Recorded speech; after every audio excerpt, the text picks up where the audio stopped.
You're more than welcome to get up if you'd like. So my name is Mark Simmons, and I am a follower of Jesus Christ. I am a husband, a father, a student, and a purchasing manager for CarMax. When I speak, I found that women want to know who I am, and men want to know what I do.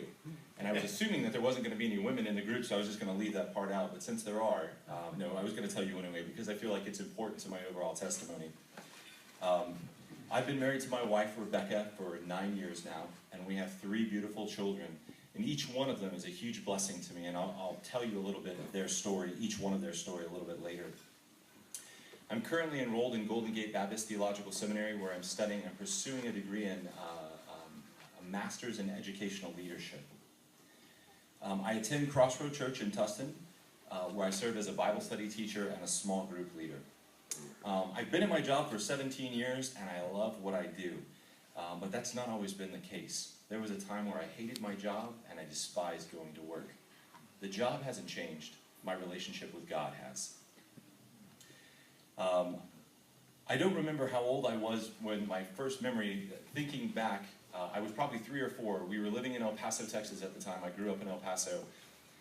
But my mom was chasing me out the front door, and I was running away from authority. I had done something wrong, and I was hiding behind a tree in the front yard. Running from authority would be a theme that was reoccurring in my life. I grew up in a Christian home, or what you would call a Christian home. It wasn't overtly Christian. Now, my parents would have said that they were Christian. I think that they were more culturally Christian. But we had Christian values. We went to a Christian church. We started, when I was a young man, we were at a Disciples of Christ church, and I saw my mother, how involved she got. My mom was a music major in college, and so she played the piano, and she did anything and everything at the church that had to do with music. She led the choir, she played the piano, she would play the organ, she would play for funerals, she would play handbells, she would lead. And it was through my mother's service that I learned the importance of serving at the church. I also learned what a great work ethic looked like. Because not only was my mother a full-time school teacher, she took care of the house, she took care of the kids, she cooked, she cleaned, and she volunteered at church. Others in my family had learned the importance of serving God, but I hadn't figured that out for myself. I wasn't able to do all the things that my mom did. I wasn't talented musically like she was, and being a little bit younger, I wasn't able to care for people like the way that I saw my mother care for other people. My mother had learned to serve through her parents. My mother grew up very poor. She grew up in a city called Talladega, Alabama. And now I know that it's very famous for a racetrack, but I didn't know that when I was a kid. All I knew is that my grandparents lived there, and they had a high dive at the rec center that I loved to jump off of. So my mom grew up dirt poor. She grew up on the wrong side of the tracks, about 30 yards on the wrong side of the tracks, because you could spit and hit the railroad tracks from her front porch. So she lived right next to the tracks. My grandfather worked at a smelter, and my grandmother ran a boarding house. But it didn't matter how much they had, they were always willing to share.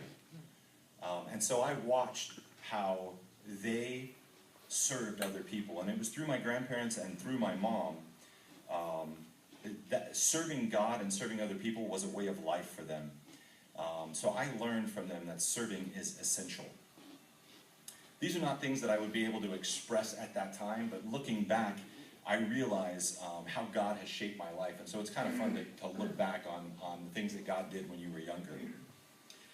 Seeing how others had served God, it seemed the right thing for me to do also. So I wanted to make a commitment to serve God.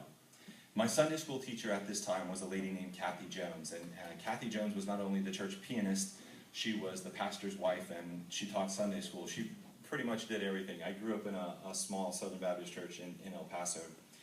And so I expressed to her that I wanted to make a commitment to Christ. And so in my 12-year-old mind, I knew that I was a sinner. I knew that I deserved to die for my sin. I wanted to accept Jesus' forgiveness and his free gift of eternal life, and so I did. And Kathy helped me pray that prayer at that time. But I'll tell you now, I was not fully committed to Christ until I was about 30 years old.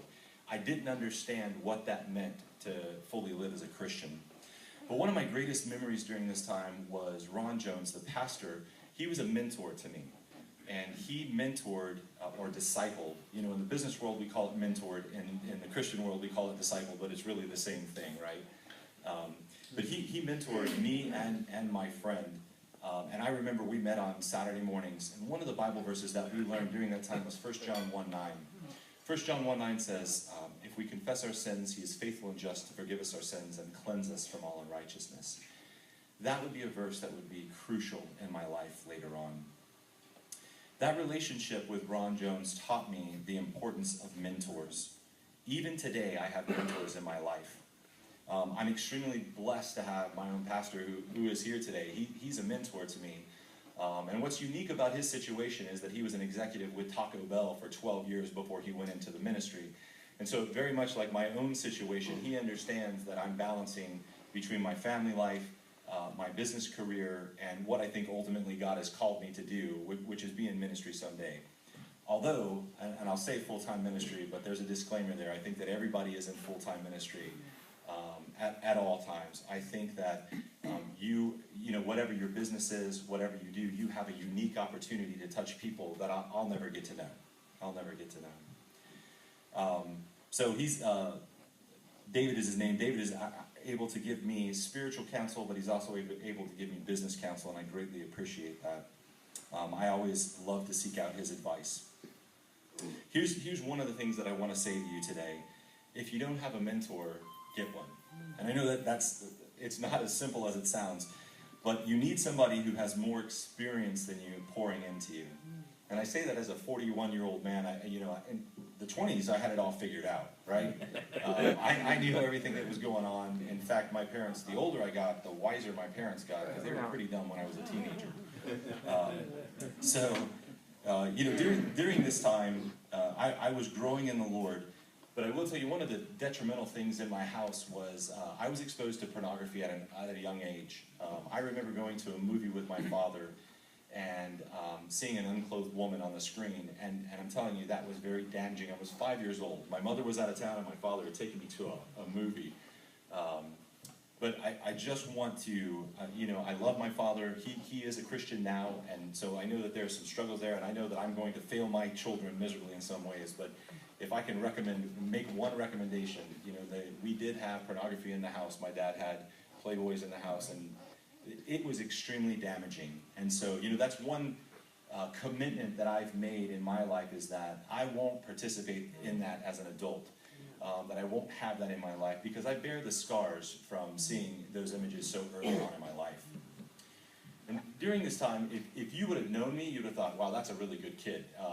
All the other parents did, if they were going to let their kids do something, they felt better if I went along with them. I was a very obedient child, although I had secret sin in my life, as everybody does. I was still a sinner.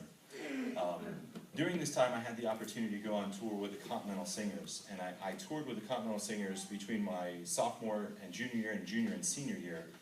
They are an evangelistic group that goes throughout the world, throughout the United States and throughout the world, proclaiming the gospel. We were in a different church every night. We performed 8 times a week, so once every night and twice on Sunday.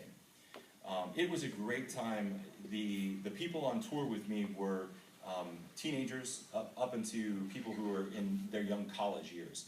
And so I had the opportunity to partner with a lot of people who were just a little bit older than me that were walking a godly lifestyle, and I learned a lot from them. It was a great time for my growth as a Christian. One of the things that I learned when I was a Continental Singer, I was at, I think 15 the first year that I went, I was the head bin loader. We had a tour bus, and so they had bins underneath, and so we had to put all of our equipment underneath there. And that was my job, and man, I couldn't have been more proud of being the head bin loader. I was a young, strapping kid, and I loved trying to shove everything in there. I loved being the hardest worker around. But one time we were up in New York, and I had the chance to visit my aunt and uncle. Each day we would travel to a different church and set up there. We'd set up our stage, our lights, our screen. So this day, I was hanging out with my aunt and uncle, and we didn't have very far to travel that day. They just went over to another church, and they had set up before I had gotten back. I was hanging out with my family, and I did not heed the time that I was supposed to be back. And so when I got back, everything was set up, and I thought, well, great, the work's done. That's awesome. I had a great time with my family, and looks like everything got done here, so that was wonderful. So the director pulled me aside, and he sat me down, and he said, hey, Mark, do you realize by you not being here, others had to do your work? Others fulfilled your responsibility. And it was a valuable lesson. It's something that I hope to impress upon my children even today. That lesson is, if I don't do my work, somebody else has to. My life progressed, and I graduated from high school. I started out going to New Mexico State, where I studied chemical engineering that first year.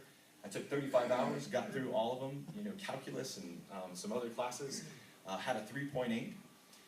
But then I went back for my sophomore year, and I was not emotionally or spiritually prepared for what was going to happen during my sophomore year. I found out that the commitment that I had made as a 12-year-old boy was about to be tested. When it was tested, it crumbled. The problem was that I never got connected to a church. That was only part of the problem.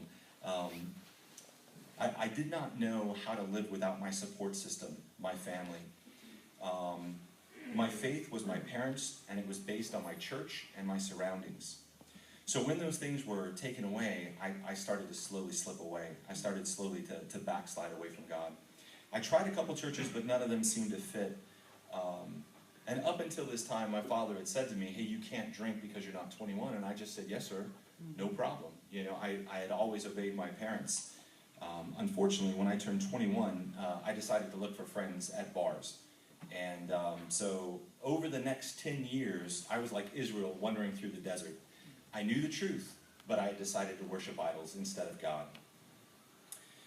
The next semester, I withdrew from the university because my grades were so horrific that I was going to get Fs in everything, and so I decided, hey, why not withdraw? The problem is, when you withdraw, you lose all your money. It's already too late. I did that two other times. It took me 10 years to get through college because of the lifestyle that I had chosen to get my undergraduate degree. My 6-year-old son was joking the other day, or he was asking about how old mom and dad are, and he was trying to understand that.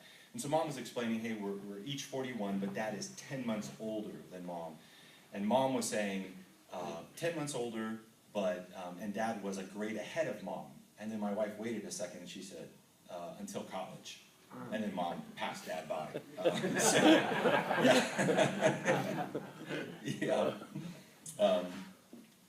It's funny to joke about today, but it was no laughing matter at the time. Alcohol became my best friend. If I wasn't at work, you could find me at the bar. During this time, I moved to 4 different cities, and each time I fell into the same pattern. I found the bar closest to my apartment and spent the majority of my time there. Alcohol had a wicked hold on my life. There were many times when I didn't have food in my apartment because I had chosen to drink my money away the night before. And so, I was depressed. I remember one Sunday evening, I was living in San Antonio, Texas at the time, and I was walking down St. Mary's, and St. Mary's used to be the big strip where all the bars were, but even at this time, it had started to close down. And I just remember feeling so miserable and so depressed. I didn't like the lifestyle that I was leading, but I didn't know how to get out. I didn't know what to do.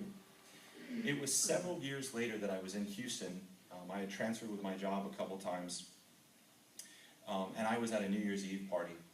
And this was 2003. It was December 31st, 2003, going into January 1st, 2004.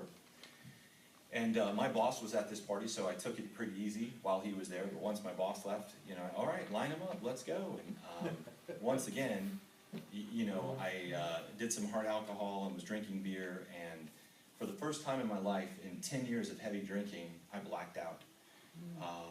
I found out later that I had fought with somebody. I had pulled off my pants. I mean, just, not stuff that you're proud of. But that next morning, I woke up in his house, and I woke up in a fog. I had no idea where I was.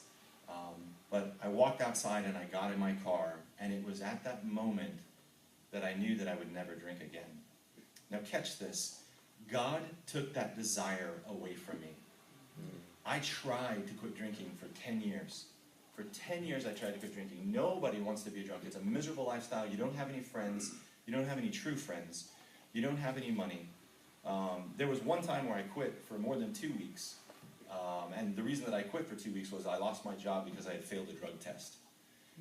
But even after that, I was able to get employment pretty soon after that, and I went right back to it. But I knew on that day that God had taken that desire away from me. And that was a good feeling. Like I said, it wasn't something that I had done. What I learned in that part of my life is life without God is unfulfilling. I searched for many things to fill that void in my life, but nothing would.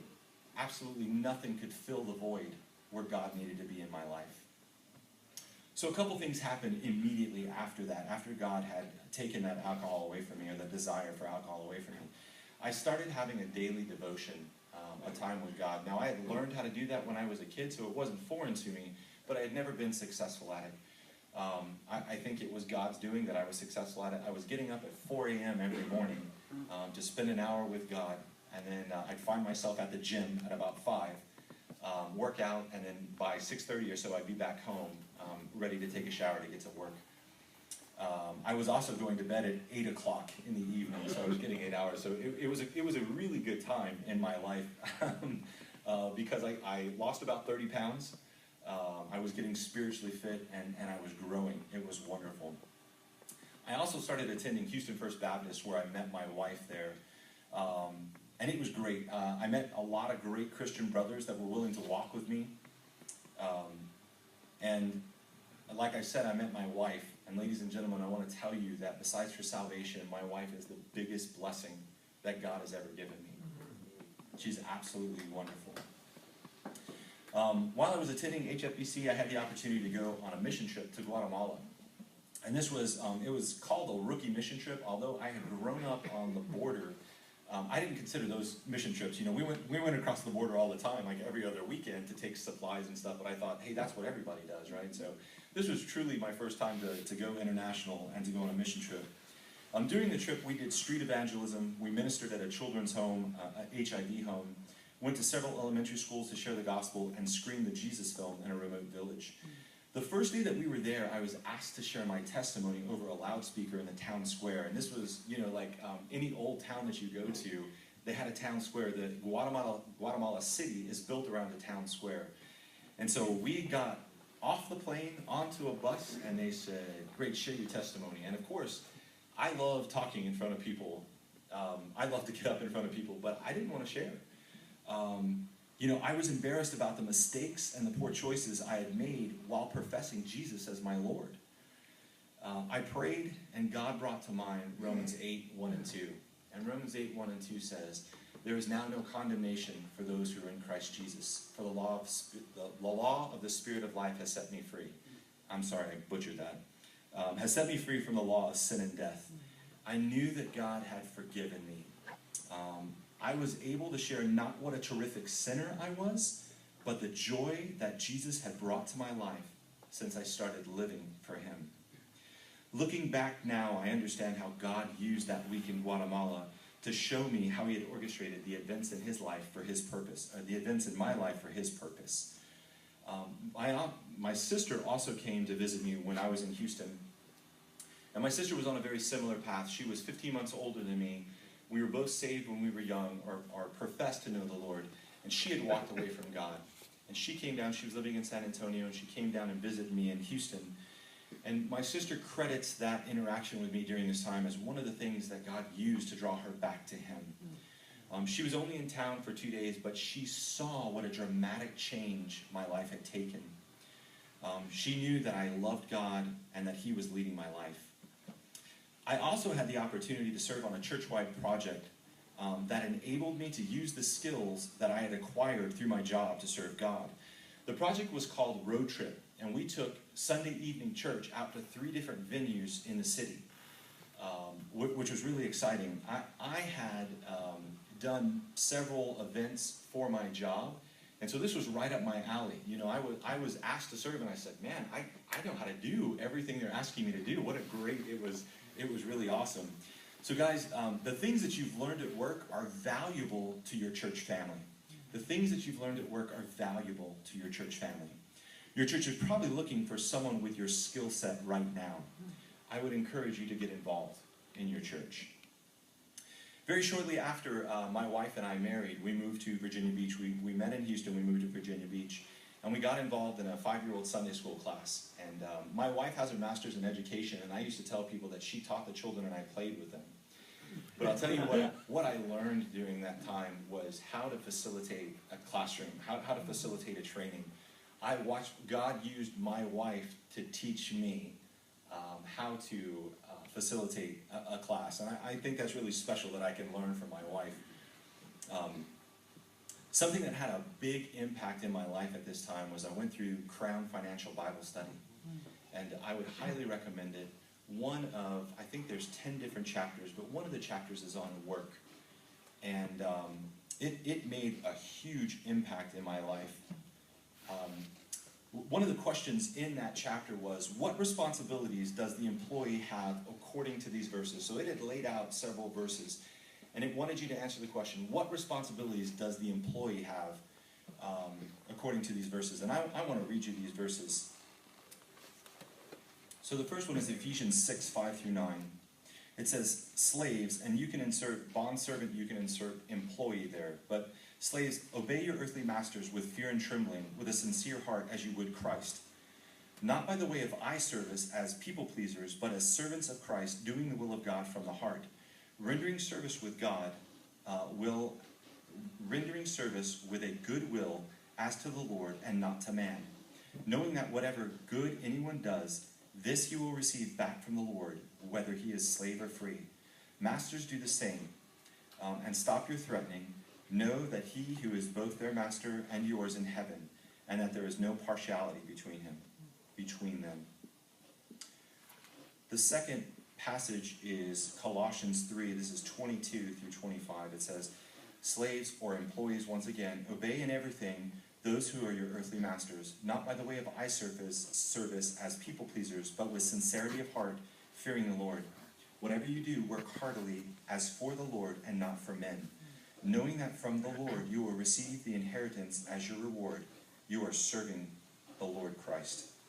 And finally, the last one is 1 Peter 2:18. 1 Peter 2:18 says, servants, be subject to your masters with all respect, not only to the good and gentle, but also to the unjust. So what do these verses mean to me? Some of the things that I wrote down, and I want to read these to you. The employee is to be obedient, respectful, eager. He should have a singleness of motive. He should work with all his heart. He should do a good job out of reverence for the Lord. Let me read those one more time. The employee should be obedient, respectful, eager. He should have a singleness of motive. He should work with all his heart. He should do a good job out of his reverence for the Lord. 1 Corinthians 10:31 really sums up that whole thing. And it says, so whether you eat or drink or whatever you do, give glory to the God. Do all to the glory of God. So those scripture references, that financial study made such a huge impact on my life that I wanted to share that with you today. God has been faithful in many other ways to me, but when I was in Virginia, I had the opportunity to come to San Diego, and I remember my boss called me. I was out on the front lot, and he said, hey, there's an opportunity for you to go to Kearney Mesa, and this would have been a promotion for me. And I said to him, I was from Texas, moved to Virginia. I said, Kearney Mesa, where's Kearney Mesa? And he said, it's in San Diego. And I said, are you kidding me? And I think he was a little scared. He said, are you kidding me good? Are you kidding me bad? And I was like, who wouldn't want to live in San Diego? I said, sign me up, man. So I had the opportunity. We moved once again to San Diego. And at this time, my wife and I, we had been married for 2 years, and we hadn't had any children yet. We were both 32 when we got married, so a little bit older, and we were anxious to start a family. We really felt like children are a blessing from the Lord, and we were looking forward to having children, but we hadn't. And so we talked about adoption, but we felt like with adoption, you'd have to wait too long. We were ready to have a child in our house right now. And so we looked into foster care. And right when we got to San Diego, we enrolled in an organization called Angels Foster down in San Diego. And they place foster children in homes. And they tell you up front, you know, they are very adamant about if you're here to adopt, if you're here to keep a kid, you're in the wrong place. This is foster care. And they want to set the right expectations for you. And I understand that. I said, yeah, I get it. You know, we're going to take, I got it, no problem. But, so it was an 8-week course, and we were about 6 weeks into the course, and my wife called me one day at work, and she said, hey, I've just been to the doctor, I need you to meet me outside. And, you know, I said, oh, okay. My wife is not, she does not over-exaggerate anything. Like, she is cool as a cucumber, you know, and she's just calm all the time. And so I thought, well, you know, that's kind of strange.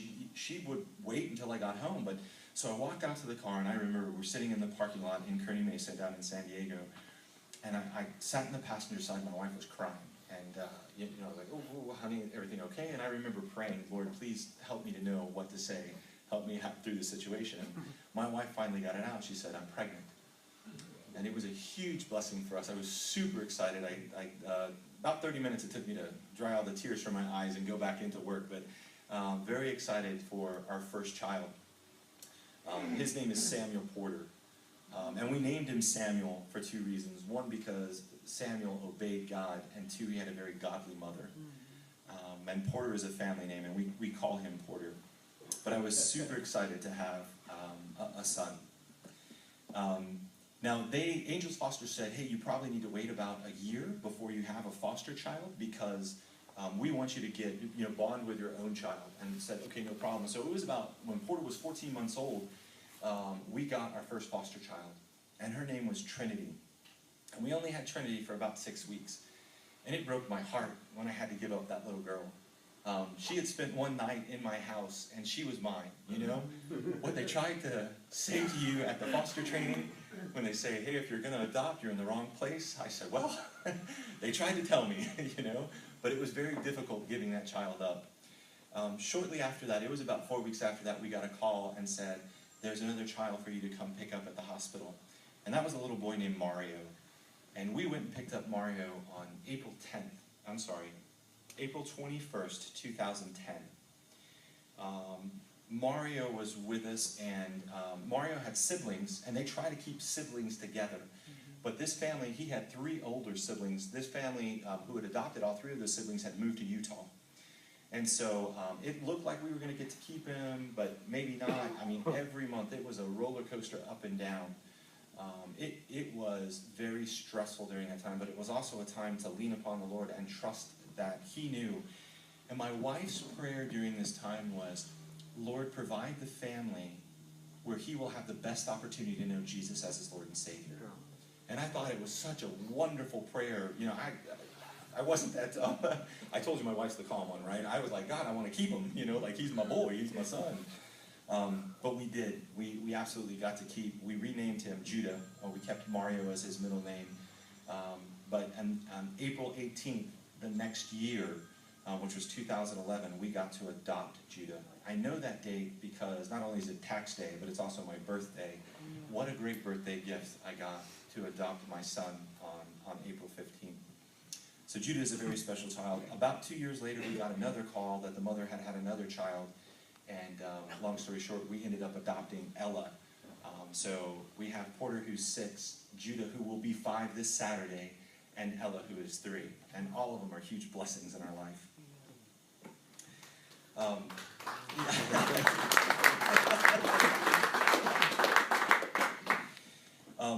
So also when I was in San Diego, I was asked to serve on a search committee for the Director of Missions for the San Diego Southern Baptist Association. And in that, I got to, on that committee, I created a competency model for that position. I came up with the interview questions, and I helped facilitate the interviews. Guys, all of those things I had learned at my job. I have done hundreds of interviews in my career and been taught how to look for a successful candidate. Once again, God had given me the opportunity to use what I had learned on the job to serve the church. My pastor in San Diego was also a great mentor to me. He and I had the opportunity to go to Mozambique in 2010, and I taught at a pastor's conference in Mozambique. That was a very special time. I learned a lot during that time, but one of the things that God said to me as I was on the mission field was that you need to go to seminary. And I argued with God. I said, I work full time. When am I supposed to go to seminary? How am I? That doesn't make any sense. And I said, God, I don't want to get mixed up in something that I can't finish. And God said, go to seminary. God is patient. Amen. So I did. I've been enrolled since 2011, I guess. I have about 6 more classes to get my master's in educational leadership. The great thing is that the things that I have learned have applied directly not only to my job, but to my ministry also. And so it's been, even if I don't graduate, it's been well worth it. Now I'm going to graduate. Mom, Dad, I'll graduate, I promise. They didn't believe me when I graduated from college because it took about 2 months to get the degree from the university, and my dad called and he said, are you sure you graduated? But given my track record, I understood what they were saying. So in closing, I'd like to leave you with a summarization of my testimony and what God has done in my life. There was a time in my life when I was empty and alone. I filled my days working and my nights drinking. I constantly surrounded myself with people, but had no friends. I was at the bottom and reached out to God for help. Since the day I committed to following Jesus, my relationship with God has grown. I am learning to approach and value relationships from God's perspective. I am no longer empty or alone, but satisfied and fulfilled. The most important thing that you can hear from me today is that Jesus loves you, and that he died on the cross for you. He desires to have a relationship with you. But I also want to challenge you today. Do you have a mentor? Someone who cares about your development? Are you mentoring somebody else? Think about all the things that you wish somebody had shared with you when you were starting your career. The second challenge is to get involved in your church. You heard me mention several ways in which I learned on the job what has helped me serve God and others. So how can you serve through the things that you have learned at work? God bless you and thank you for your time.